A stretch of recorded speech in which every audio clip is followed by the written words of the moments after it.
No mundo, existem mais de 4 bilhões de aparelhos celulares e 1 bilhão de contas bancárias abertas. Segundo o Instituto IPEA, quase 40% dos brasileiros ainda não têm conta em nenhum banco, sendo o Nordeste a região com o maior número de excluídos, cerca de 52% da população. Hoje, vamos conversar sobre como o celular e os tablets podem substituir a sua carteira e até os tradicionais cartões de plásticos e eliminar a necessidade de andarmos por aí com dinheiro em espécie, além de promover a inclusão financeira de grande parte da população que não tem acesso às contas bancárias. SMS, WAP, M-Payment, M-Banking, moedas virtuais, essa sopa de letrinhas tem como objetivo facilitar a transação monetária entre pessoas e empresas. Se antes tínhamos apenas os bancos como os detentores das operações envolvendo dinheiro, hoje temos as operadoras de celular e novas moedas virtuais. A Nigéria é um país africano de grandes contrastes econômicos. Se de um lado apenas 10% da população tem conta bancária, em contrapartida o país conta com 70 milhões de telefones celulares. Com o aumento da produção petrolífera e o aumento da circulação monetária no país, a população de baixa renda enfrenta dificuldades de acesso bancário, já que comprovar endereço e renda ainda é um desafio nesse país. Nós vamos conversar com Guilherme Messiani, da Freedom, uma empresa brasileira escolhida para desenvolver e implementar solução mobile para transações financeiras nesse pedaço da África e agora até em outros países. Explica pra gente como é que funciona isso. O mobile payment que a gente está fazendo na Nigéria é uma transferência de dinheiro que funciona toda pelo celular. Então, com um simples SMS, você coloca o telefone que vai ser destinado a essa quantia, a quantia mandou o SMS e automaticamente a nossa plataforma entende que esse dinheiro tem que ser transferido para essa outra conta que está vinculada a um novo número de celular. Simples assim. Com esse dinheiro na conta, a pessoa pode fazer o saque em algum ATM ou dentro de uma rede de agentes, que isso é bem difundido nos modelos na África, pessoas físicas que são cadastradas, registradas nos bancos de lá. São pessoas banco? A gente pode chamar que sim. Um agente é uma pessoa banco. É um agente comunitário? É um agente comunitário por quê? Bancário? Sim. Parecido com o correspondente bancário que a gente tem aqui no Brasil, mas mais simplificado ainda. Quer dizer, hoje no Brasil a gente tem isso nas lan houses. Em algumas lan houses. Em algumas lotéricas são correspondentes bancários, mas lá é mais simplificado ainda. Lá assim, em cima de um cavalo. Pode ser em cima de um cavalo, pode ser uma banquinha dentro de um supermercado, que como o acesso é pelo celular, aí quem tem sinal do celular, 70 milhões de celulares na Nigéria, todo mundo tem esse acesso, consegue circular esse dinheiro. São realidades um pouco diferentes daqui do Brasil. Então, bem diferentes, né? São bastante diferentes, tem algumas similaridades, por incrível que pareça. Por exemplo? Lá eles têm um problema muito difícil de logística de dinheiro. O dinheiro lá vale muito pouco, então as pessoas andam com muito dinheiro no bolso. Eu gosto de dar um exemplo, eu fui almoçar na Nigéria e na hora de pagar o almoço, eram 4 pessoas num restaurante, foi tirado assim, 100 notas de Naira, que é a nota de lá, para pagar esse restaurante. Lá não existe... Qual é o volume? Assim? Mais ou menos assim, para pagar E não tinha cartão de crédito? Não existe cartão de crédito na Nigéria, então eles são um sistema bancarizado muito mais atrasado do que o nosso. Tem inflação? Tem inflação, mas esse não é o grande problema da Nigéria. O problema lá é transferência de dinheiro. Como que eu vou transferir um dinheiro da capital para o interior se eu não tenho uma rede bancária difundida? Tem assaltante? Lá é muito seguro. Lá é seguro? Lá é bastante seguro. Então, por exemplo, um posto de combustível lá passa um carro forte por dia para retirar todas as notas que aquele posto recebeu naquele dia, de tamanha quantidade de notas que circulam naquele estabelecimento. Então, para resolver isso, o celular caiu como uma luva. Agora eu mando um SMS e a pessoa que recebe, de onde ele esteja no país, consegue agora transacionar, comprar coisas, sacar. Entendi. Realmente por exemplo, eu estou numa lojinha aqui, você está com o teu celular. Você me manda um SMS dizendo o quê? Dizendo o número do seu celular e a quantia que eu quero transferir para você. Obviamente, nós dois temos contas simplificadas abertas nesse sistema. Nosso produto lá chama YouMo, de YouMobile. Que é isso aqui que a gente está vendo aqui. Exatamente. O banco que é nosso cliente lá chama UBA, eles lançaram esse produto que chama UMO. Então, a grande diferença por uma conta bancária é que o cadastro é muito mais simplificado, não precisa, como você bem citou, na Nigéria tem bastante problema de documentação, de comprovante de residência. Então, foi criado um sistema muito mais simples de cadastro que facilitou as pessoas a abrirem essas contas UMO. E, de certa forma, nós estamos bancarizando parte da população, criando essas facilidades para eles atuarem. E o custo deve ser bem mais baixo. O custo é bem mais baixo. Agora, as taxas? Não existe taxa de manutenção de conta, existe sim uma taxa de transferência de dinheiro. Para eu transferir um dinheiro para você, sim, existe uma taxa, que são alguns centavos, mas é bem mais barato, tanto para o cliente quanto tanto para o banco, para fazer a manutenção dessa conta.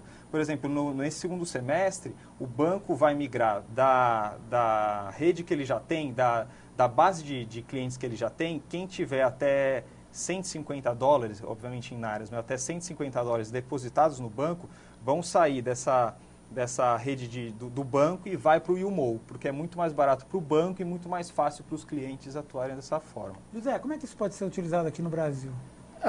Eu acho que isso é um caminho que a gente procura seguir bastante dentro da Movile, que a gente chama de base de pirâmide, de inclusão digital, que é realmente assim, você está trazendo a possibilidade de todos os usuários de todas as classes sociais estarem utilizando. Eu acho que assim como a Nigéria é uma semelhança no seu modelo lá, mas assim, o perfil do usuário, quer dizer, lá eu não sei se tem pré-pago, mas no Brasil você tem 83% de usuários pré-pagos. Então, esse tipo de solução eu acho que seria uma coisa muito interessante para trazer no Brasil, e a gente percebe do nosso lado também que essas pessoas, não só para transação, mas transação, entretenimento, serviço, o celular é uma ferramenta muito importante para eles, porque diferente do perfil da classe B, um pouco da classe A, que você tem na sua casa banda larga, que você tem TV a cabo, o celular ele é um grande polo aglutinador de entretenimento e de serviços para o usuário. Às vezes ele não tem tudo isso dentro de casa, mas ele tem um smartphone que é muito vendido para essa classe, é que ali ele navega na internet, ali ele conhece o mundo, ele paga as contas dele,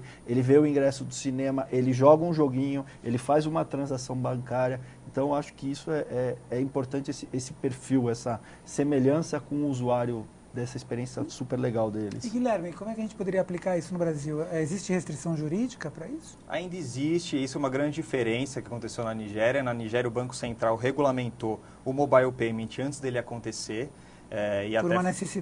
Por uma necessidade, lá as operadoras de telefone estavam criando corpo para liderar o movimento de mobile payment, e o Banco Central da Nigéria não achou isso saudável. Quem cuida de dinheiro na Nigéria precisa ser banco, e aí ele regulamentou. Então, o banco é o dono do consórcio, que eles chamam, e é num desses consórcios onde a gente presta tecnologia, diferente do Brasil. O Brasil ainda não entrou com essa regulamentação, e o posicionamento do Banco Central é muito claro, a gente já conversou com eles algumas vezes. Eles vão esperar acontecer a movimentação no Brasil para, se precisar, ir lá e regulamentar, que eu não discordo desse posicionamento. Muitas vezes, se o Banco Central entra e regulamenta antes, ele acaba restringindo muito o mercado por não entender a fundo aquela nova tecnologia, aquela nova possibilidade de comércio. Então, esperar acontecer, assim como eles fizeram no e-commerce, assim como eles fizeram com algumas iniciativas de mobile payment aqui no Brasil, esse mobile transfer que a gente chama, dos bancos, também acho um posicionamento saudável do Banco Central. A gente tem algumas referências aqui sobre a Nigéria, essa coisa da pessoa que leva o dinheiro consigo, né? Uhum. É uma figura que não existe no Brasil. Não existe. Assim, eu até discordo um pouco. Existe sim. Lá, a primeira necessidade que apareceu foi... a pessoa trabalha na capital e precisa transferir esse dinheiro para o interior do país. Como era feito antes? Envelope de dinheiro na mão do motorista de ônibus, ele chega na cidade, ele conhece, por exemplo, a minha mãe e entrega esse envelope de dinheiro na mão da minha família.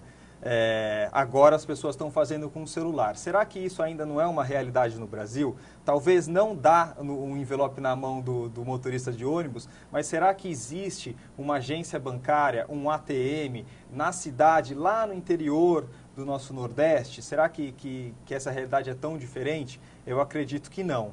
Então, quando eu falei que existem algumas diferenças e algumas similaridades, é por aí que eu queria me expressar. Por exemplo, quando a pessoa recebe mensalmente um auxílio, uma bolsa, não poderia receber por aí? Sim, Bolsa Família, por exemplo, é um grande Porque exemplo. a pessoa tem que ir até o banco? Tem que ir até, se eu não me engano, uma agência dos Correios e buscar. Precisa ter conta bancária? Não precisa ter conta bancária para o Bolsa Família, mas ele precisa se deslocar até algum lugar para retirar esse dinheiro.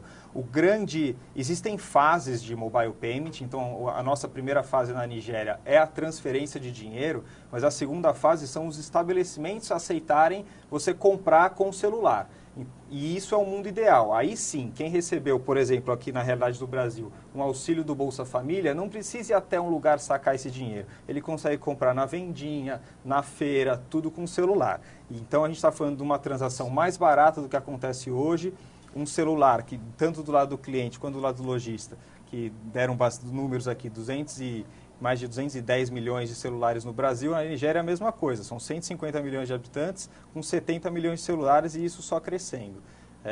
O que a gente eu tenho certeza que a gente vai revolucionar o mercado financeiro lá na Nigéria e a gente vai querer fazer isso no Brasil também. Vamos revolucionar o mercado financeiro? A gente quer trazer essa tecnologia para cá. A Freedom é uma empresa totalmente brasileira. É isso que eu queria entender, uma empresa brasileira que ganhou uma concorrência na Nigéria, é isso? É isso mesmo. Assim como a Movile também, que está exportando talentos. Né? A Movile, na verdade, ela é uma empresa brasileira.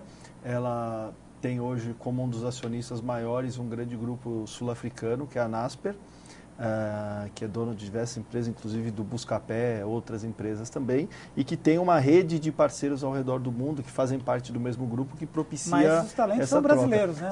A empresa, ela é brasileira. A Movile, ela é uma empresa que surgiu, é do Brasil, veio adquirindo algumas empresas do mercado ultimamente e que hoje criou, na verdade, uma rede de comunicação na América Latina inteira. Hoje a gente é a maior empresa de VAS, que é serviços de valor agregado, de entretenimento de celular da América Latina. Bacana. A ideia do programa é exatamente essa, a gente reunir talentos brasileiros, como a gente fez com a UAPA, com a Movile, com a Freedom, para tentar encontrar soluções para melhorar o nosso país, com soluções técnicas. Bom, a gente vai encerrar o nosso programa de hoje sobre o uso do celular para pagamento de um serviço que promete crescer e estimular a inclusão financeira e digital. Muito obrigado a todos pela sua atenção e pelo seu tempo dedicado a gente. Para rever este e outros programas do Clique Ligue, é só entrar no nosso portal, o endereço é tvt.org.br. A gente se encontra aqui na semana que vem ou em qualquer momento da internet. Até lá!